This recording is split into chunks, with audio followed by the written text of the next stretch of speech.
और अल्लाह ताला इन्हां सारियां दी कब्रां नूं ठंडा रोशन तहदे नज़र वसी और इस फरमाए आमीन सुम्मा आमीन वाला आलिका व सुहाबिका या सय्यदी या हबीब अल्लाह। ये साडे प्यारियां दी कब्रां दे बिल्कुल करीब और अल्लाह ताला उन्होंने इसका अजर देवे जजा देवे और रहिंदी दुनिया तक उन्होंने खुशो खुरम रखे। और रमज़ानुल मुबारक का महीना है, ज़्यादा तो ज़्यादा नेकियां कमान का महीना है। इस महीने दे विच एक नेकी के बदले 70 नेकियां मिलदियां ने। बिस्मिल्लाहिर्रहमानिर्रहीम। दोस्तों अस्सलाम वालेकुम। अल्लाह ताला तुहानू सारिਆਂ ਨੂੰ सेहत और तंदुरुस्ती वाली लंबी जिंदगी देवे। रमज़ानुल मुबारक दे विच ज़्यादा तो ज़्यादा नेकियां कमान की तौफीक देवे। आमीन सुम्मा आमीन। तो दोस्तों अज जुम्मतुल मुबारक है और 11 रमज़ानुल मुबारक है और 22 मार्च 2024 का दिन है। तो दोस्तों असी अज घरों निकल के ते जा रहे हैं एक जगह ते और रस्ते तुहानू दिखाने कि देखो इस रोड गली ये अपनी गली का काम खुद ही कर रहा मिस्त्रियों वाला और इन्हें बड़ा अच्छा काम कर लिया है। देखो अजे भी लगा है। तो इस तो अगे साडे गली दे विच बल्दिया तरफों भी कुछ काम हो रहे हैं और अज जुम्मे वाले दिन काम नहीं होया।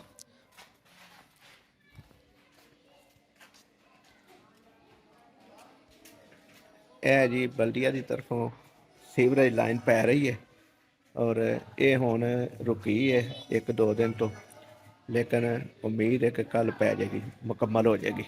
इस तो बाद अगे जो काम होया बल्दिया की तरफों वो तुहाडे नाल शेयर करांगे।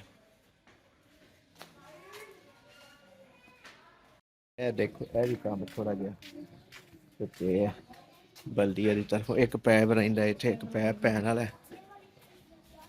ते यह वे एहसन अली सब्जी फरोश, यह देखो सब्जियां की दुकान है और इनू काका भी आंदे ने प्यार दे नाल, लेकिन असा ना जिहड़ा ना इहदा एहसन अली है, ताज़ियां सब्जियां बेचदा। ते दोस्तों वो देख रहे हो पिछे किन्नियां घड़ियां लाइयां ने दुकान एक ते घड़ियां 8-10 ने। ते इन्हां नूं जदों मैं पुछना ना कि इन्नियां घड़ियां क्यों लाइयां जे, एक तो इतबार नहीं जे, ते आंदा नहीं मैं घड़ियां सही करना वा, मैं घड़ियां सही करन दा भी काम करना नाल सब्जी दे नाल नाल।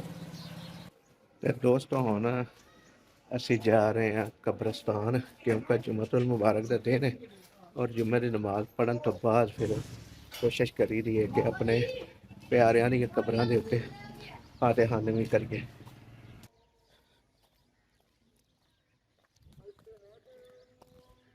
गंदम की फसल लगी है, आप खेतों की तरफ विचों ਦੀ जा रहे हैं और एक साइड ते यह देखो फसल है गंदम की और एक साइड ते स्टल है।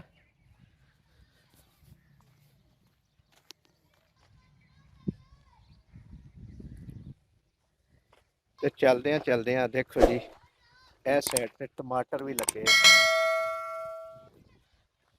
यह साइड ते टमाटर की फसल है और दूसरी साइड ते भी टमाटर की फसल है।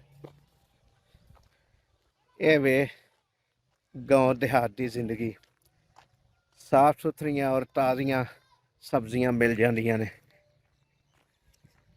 और असी अपने आप नूं इस मसले के उत्ते खुशकिस्मत भी समझने कि सानू ताज़ियां सब्जियां मुहैया ने। और गांव देहात दे विच कब्रस्तान भी तकरीबन करीब ही हुंदे ने। हुण ते साडी थोड़ी आबादी वध गई है शहर की पिंड की, ते कब्रस्तान जिहड़ा आबादी दे विच आ चुके हैं।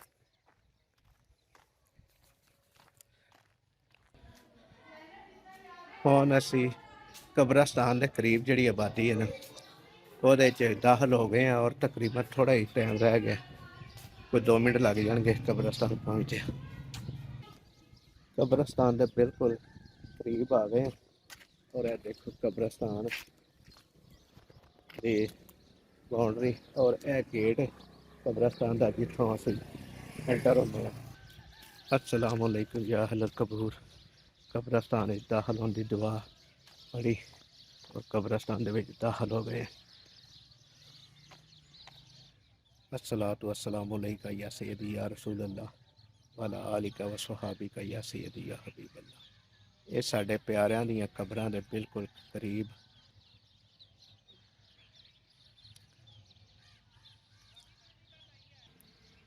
ਇਹ ਦੇਖੋ ਜੀ, बड़िया खूबसूरत कब्र बनाई ने साढ़े भतीजे ने, मेहनत की कोशिश की और अल्लाह ताला उन्होंने इसका अजर देवे, जजा देवे और रहिंदी दुनिया तक और उन्होंने खुशो खुरम रखे और जिंदगी दे विच हर वो खुशी भर दे जिहदी उन्होंने जरूरत है।